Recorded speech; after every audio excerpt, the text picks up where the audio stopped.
श्री जगदीश प्रसाद गुप्ता छत्तीसगढ़ शासन में chief engineer के पद से रिटायर होने के बाद श्री द्वारिका महाराज स्मृति न्यास के तत्वाधान में श्री द्वारिकाधीश एवं बागेश्वर महादेव मंदिर का वर्ष 2005 में अपने पुत्रों इंजीनियर कुंजन गुप्ता और भुवन गुप्ता के सहयोग से अवंती विहार रायपुर छत्तीसगढ़ में निर्माण करवाया। श्रीमद् भागवत कथा, राम कथा, गीता तत्व, वेदांत आदियों के तात्पर्य को व्यासपीठ से कहने के कारण इन्हें शब्दों द्वारा आचार्य श्री जगदीश भी कहा जाता है। अपना संपूर्ण जीवन परमात्मा की सेवा में दे दिया। आपने परमात्मा भगवान श्री द्वारिकाधीश के दिव्य गुणों और कर्मों को लेकर अभी तक 15 ग्रंथों की रचना की है। इन सभी ग्रंथों को भारतवर्ष के जगत गुरु और महापुरुष संतों के द्वारा आशीर्वाद प्राप्त हुआ है। इनमें से श्वेता स्वरूप उपनिषद, श्री राम कथा अमृत से अनमोल, मुंडक उपनिषद, कथा उपनिषद, सरलतम बोध, इन पुस्तकों पर उनके सारे प्रवचन यूट्यूब पर अपलोड कर दिए गए हैं। किताबों का नाम डालकर लिंक ओपन करके आप उसका आनंद उठा सकते हैं। उनके ग्रंथ श्रीमद् भागवत और वेदांत सार के तृतीय खंड के सप्तम विचार, भक्त और भगवान का उद्बोधन सुन रहे हैं आप। भक्त और भगवान का उद्बोधन सुन रहे हैं आप। हरि ओम।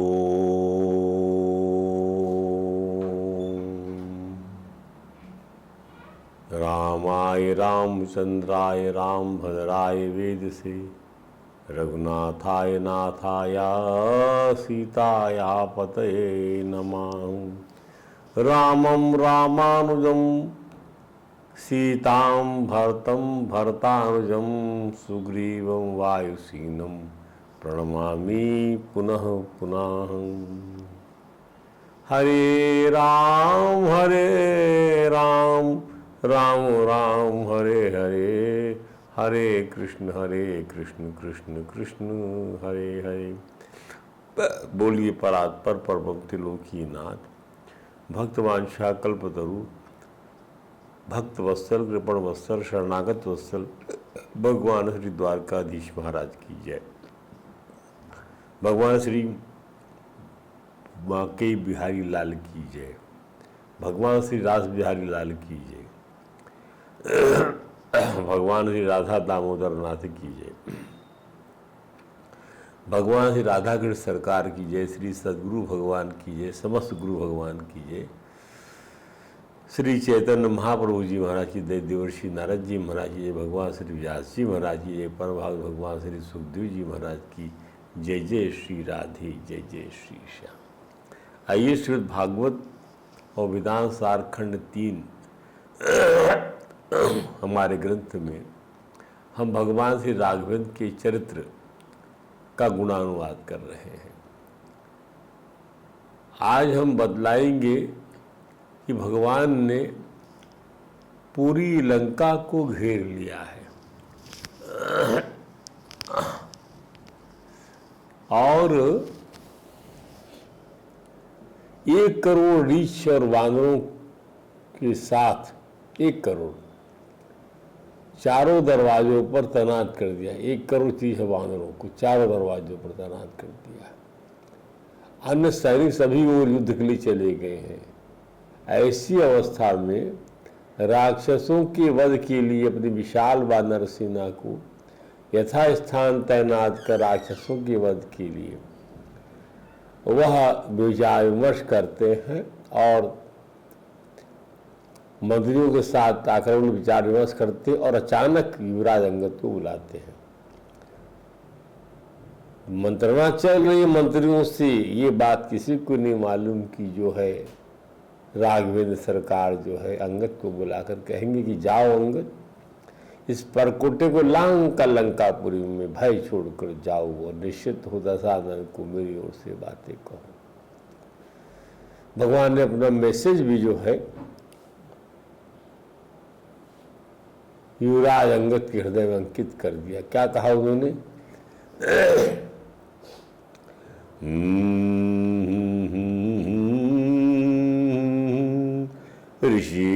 ऋषीणाम देवतानां च गंधर्वाप्सरसां तथा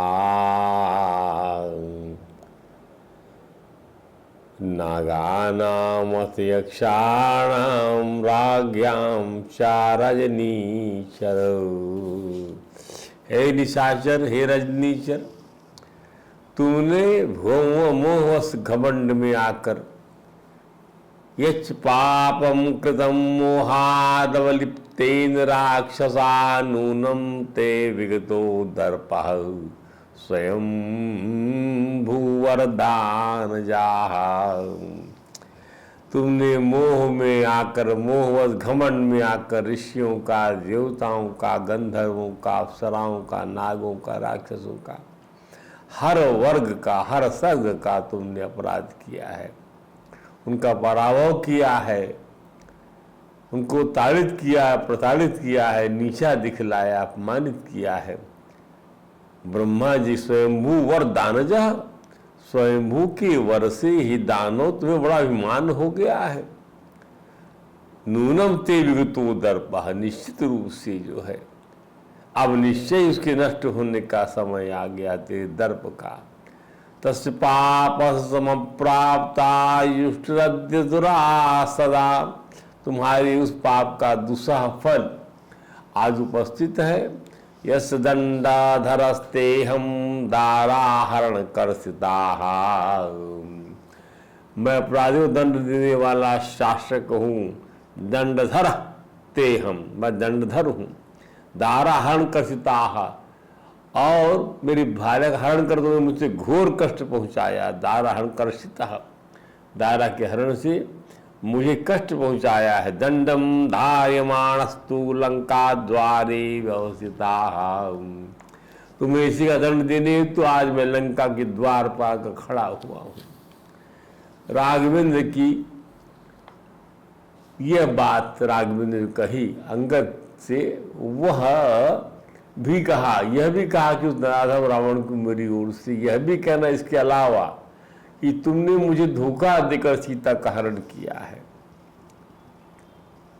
तुमने मुझे धोखा दिया, छल किया है। मुझे मारीच को मृग बनाकर दूर तक ले गए तुम लोग मुझको, और मेरी पत्नी उस निर्जन कुटिया में अकेली रह गई और आवाजें निकाल कर तुमने भ्रमित किया है, छल किया है मेरे साथ में।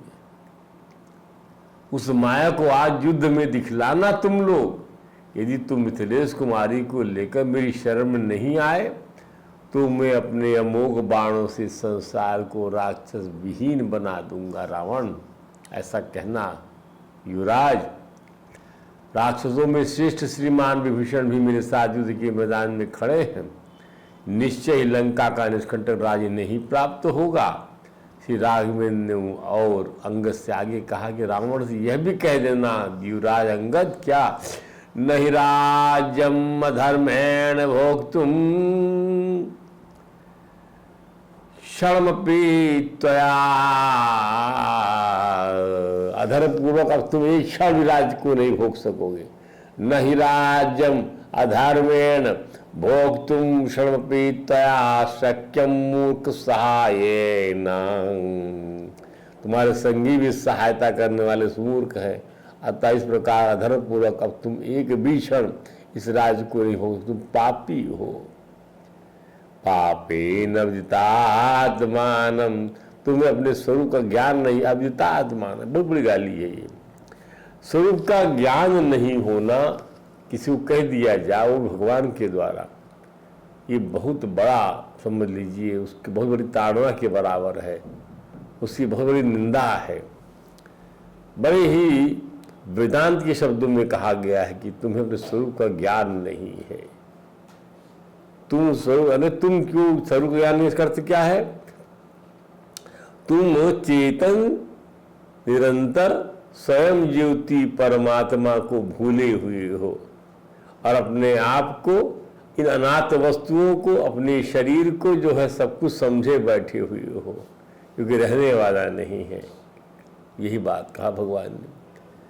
अंगद ने भगवान रघुनाथ के अंतःकरण में रावण के प्रति जो विचार थे उसके मर्म को समझ लिया। एक ऐसे युवराज को भगवान ने अपनी भावना समझाई। बाकी तो अब वहाँ पर जब जाओगे तब क्या बोलना। ये जो संवाद का काम जो राघवेंद्र ने किया, अंगद को भेजा केवल, जबकि हनुमान जी को पता लगाने भेजा था, लेकिन अंगद को जो भेजा है वह जो है दूत बनाकर भेजा, दूत बनाकर।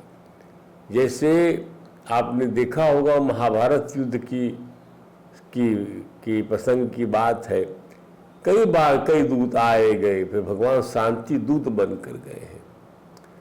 भगवान दौत्य कर्म करने को भी बड़ा प्रिफर करते हैं, तो दूत का काम बहुत बड़ा काम माना जाता है। दो पक्षों में, आसुरी और दैवी पक्षों की संतुलन बनाना, स्वरूप का बोध करा देना सामने वाले पक्ष को, बड़ी बात है।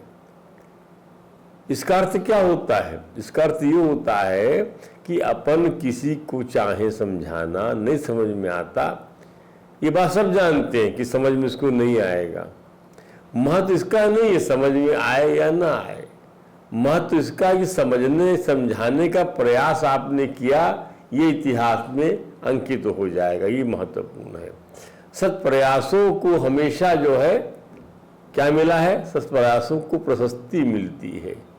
सत प्रयास में ही तो प्रशस्ति, प्रशस्ति कर्मणे सत अवीति अभियच्यति, गीता कहती है। सत प्रयासों में किसी को प्रशस्ति मिलती है, असत प्रयासों को नहीं मिलती है। अब जब ये मर्म समझ लिया, जान गया कि सर्वसमर्थ त्रिलोकी के स्वामी अभी भी अपनी करुणा को नहीं छोड़ पा रहे हैं। ये करुणा है, किसी को समझाया जाना क्या है? करुणा है। हम किसी हम झुकते नहीं दिए, हम बोल लें, किसी को समझा दें पहले, तो क्या है? ये करुणा है। नहीं नहीं, वो तो झुक गया, पहले जाके बात करने लगा। नहीं नहीं, दया आती है मन के अंदर, तो बात करते हैं। और मेरे माध्यम से भगवान रावण को मृत्यु पूर्व अंतिम चेतावनी ये देना चाहते हैं। अंगद यह भी जान गया कि मेरे पिता बाली महाराज के वध के बाद, चाचा सुग्रीव महाराज के बाद, किष्किंधापति बनाने के लिए, इस राजोचित दौत्य कर्म के लिए युद्ध की अंतिम घड़ी में श्री रघुनाथ जी ने मेरा ही चयन क्यों किया। ये भी सोचने मजबूर हो गए कि युद्ध क्या है? युद्ध जो है वह लंका के द्वार पर तक आ चुका है। लाखिक आदेश भर की प्रतीक्षा है, पर भगवान ने चयन किया लंका के इस लंकापति को यह संदेश देने के लिए उन्होंने अंगद का चयन किया।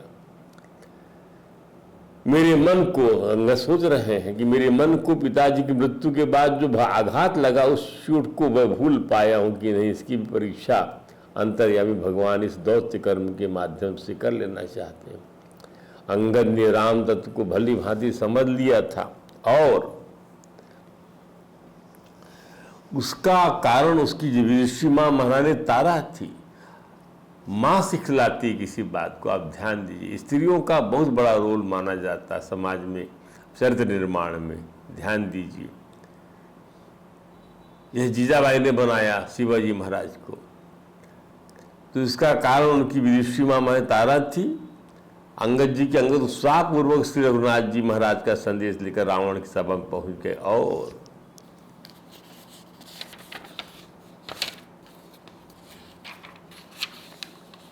आसन न दिए जाने पर अपने लिए स्वयं अपनी पूंछ से गोलाकार आसन बनाकर उस पर बैठकर राक्षस राज रावण से भी रघुनाथ जी का संदेश। अब इसका समझिए, आसन क्यों नहीं दिया रावण ने? रावण बानरों को कुछ भी नहीं समझता था।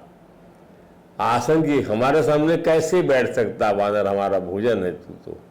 नर और मनुष्य बैठने का, यानी उस अपने राक्षस समाज को बड़ा श्रेष्ठ समझना और स्वतः को भी श्रेष्ठ समझना, सर्वश्रेष्ठ समझना। आसन नहीं दिया, पर अंगद ने भी बना के बैठ, अपना आसन बना के बैठ गए अंगद भी। इसका अर्थ क्या हुआ? बोले तुम आसन यदि नहीं दोगे और मैं रघुनाथ जी का दूत हूँ, तो रघुनाथ जी का राजाधिराज का मैं दूत हूँ, तो मुझे तो आसन तुम्हारे देने से नहीं मिलेगा, स्वतः मैं बना ले जाऊंगा वो आसन, तुम्हारे दरबार में बनाऊंगा, और तुम उस आसन को मेट नहीं सकोगे। मजा तो तब आता उस आसन को मेट देता ही, ध्यान दीजिएगा। लेकिन आश्चर्य करता है कि इतनी शक्ति और इतनी निडरता है इस बानर में कि डर लगता नहीं, इसको अपनी जान का डर लगता नहीं है। और रघुनाथ जी का संदेश देना शुरू किया। किसने? अंगद ने। दूतो हम कौशलेन्द्रस्य, मैं कौशल नरेश का दूत हूँ। रामस्याकृष्ट कर्मणा, वो बड़े उत्तम कर्म करने वाले, मैं राघवेंद्र सरकार का दूत हूँ। बालीपुत्रो अंगदो नाम यदि ते श्रोत्रम, तुमने यदि सुना हो तो मैं बाली का पुत्र हूँ। आह त्वाम राघवो राम, आह त्वाम राघवो राम कौसल्यानंद वर्धना,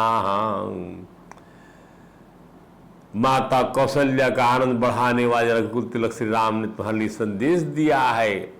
आहा बोला है, तुम्हारे लिए राघव राम कौशल्य आनंद वर्धना, निष्पत्ति प्रतिदस्व निशंस पुरुषो भव। अरे रावण, जरा मर्द बनो, मर्द, निशंस पुरुषो भव, और घर से बाहर अगर युद्ध में मेरा सामना करो। निष्पत्ति प्रति युद्धस्व, निष्पत्ति में निकलो घर से बाहर, आओ ना, मैं मंत्री पुत्र और बांधवों सहित तुम्हारा वध कर दूंगा, क्योंकि तुम्हारे मरने पर ही 3 लोगों के प्राणी निर्भय हो जाएंगे। तुम देवता, दानव, यक्ष, गंधर्व, नाग और राक्षस सभी के शत्रु हो, ऋषियों के लिए कंटक रूप हो, अतः आज मैं तुम्हें उखाड़ फेंकूंगा। अतः यदि तुम मेरे चरणों में गिरकर आदर पूर्वक सीता को नहीं लौटाओगे और मेरे हाथ से मारे जाओगे, और तुम्हारे मारे जाने पर लंका का सारा ऐश्वर्य विभीषण को प्राप्त। भगवान ने पहले लंका अधिपति बना दिया था विभीषण जी को।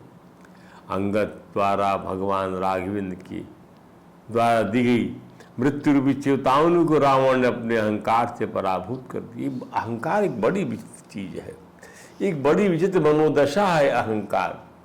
कुछ भी समझ में नहीं आता, अच्छा बुरा कुछ भी समझ सिर्फ इतना समझ में आता है कि जो मैं हूँ, मेरा शरीर है, कुछ भी नहीं है।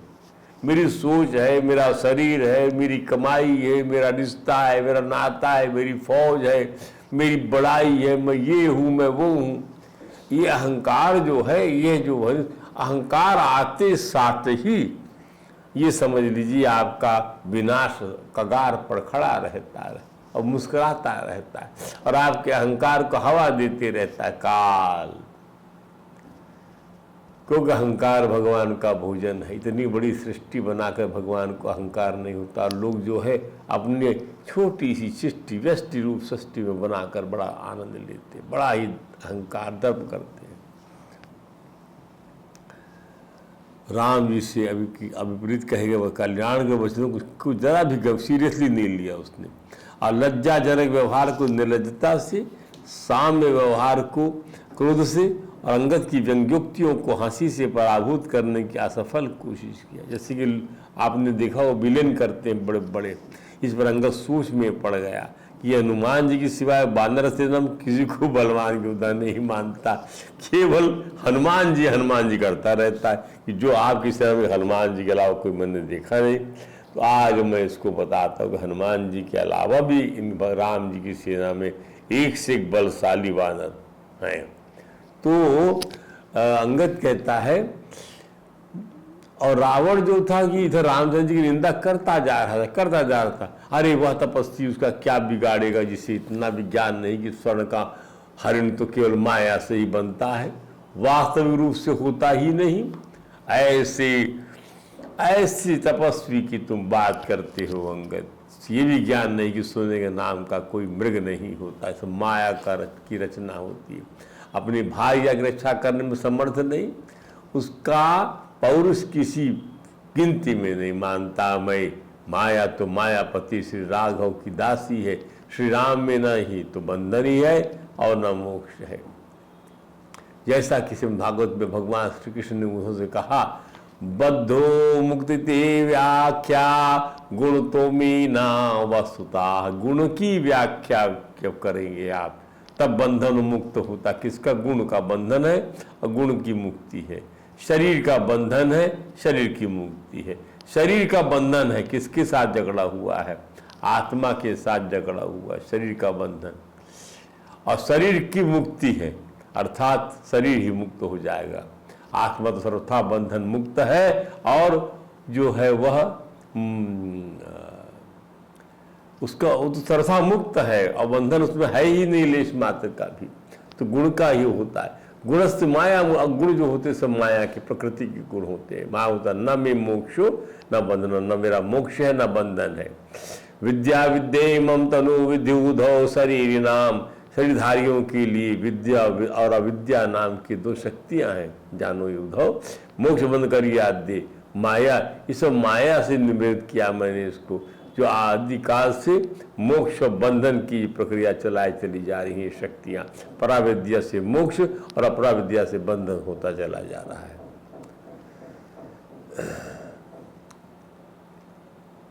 तो इन मोक्ष, इन अनादि शक्तियों, ये जो अनादि शक्तियां हैं, अविद्या और आत्मविद्या और बंधन का अनुभव कराने वाली अविद्या, ये दोनों ही, मोक्ष का अनुभव कराने वाली आत्मविद्या और बंधन का अनुभव कराने वाली अविद्या, ये दोनों ही मेरी अनादि शक्तियां हैं।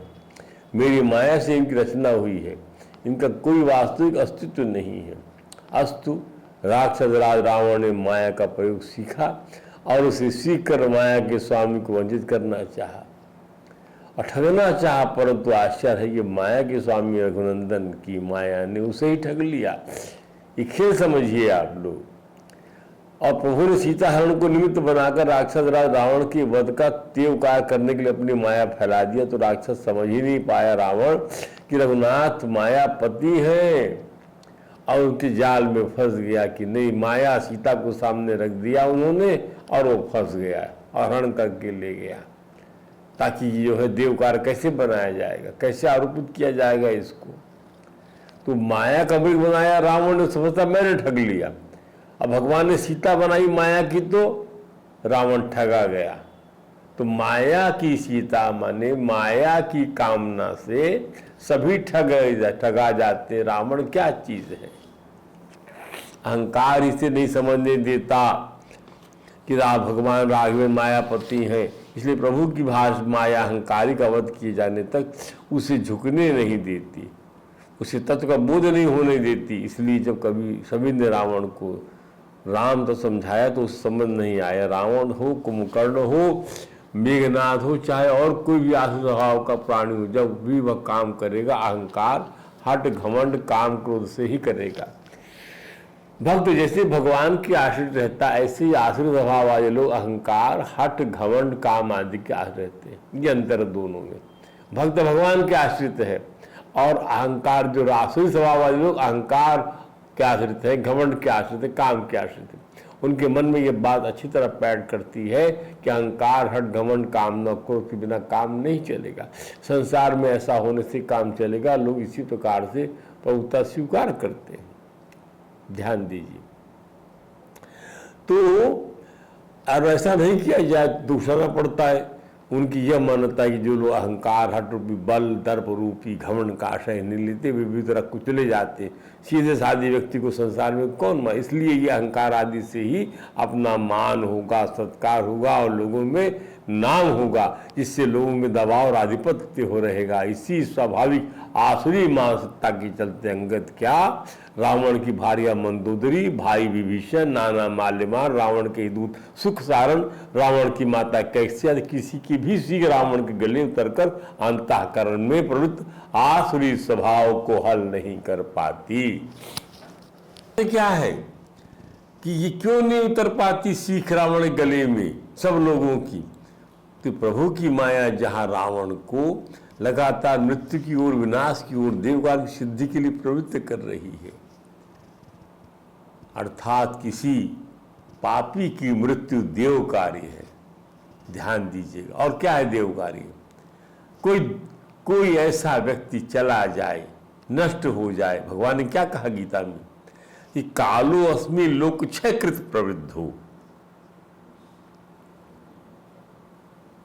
कालो अस्मि लोक क्षयकृत प्रवृद्धो, मैं काल हूं इस लोक को का संहार करने के लिए प्रवृत्त हुआ हूं। अर्थात लोग क्षय क्यों करते भगवान? लोग क्षय करते हैं कि जब धर्म का अधर्म की जो है अधर्म की तरक्की होते चले जाती है तो वहां पर क्षय करना जरूरी हो जाता है, उसी में सबका विनाश हो जाता है, लोग क्षयकृत प्रवृत्त हो। अर्थात प्रभु, तो इसका अर्थ क्या हुआ? तो इसका अर्थ ये हुआ कि जब वही रावण अपनी सीखी माया सीता जी की माया का आवरण को ही अपहृत करके ले आने पर अपनी पीठ थपथपाने के अतिरिक्त और किसी की थपथपाहट गिनती में नहीं लेता कि मैंने सीता को हर लाया, माया से सीता जी की माया के आवरण को, माया से माया को हर लाया।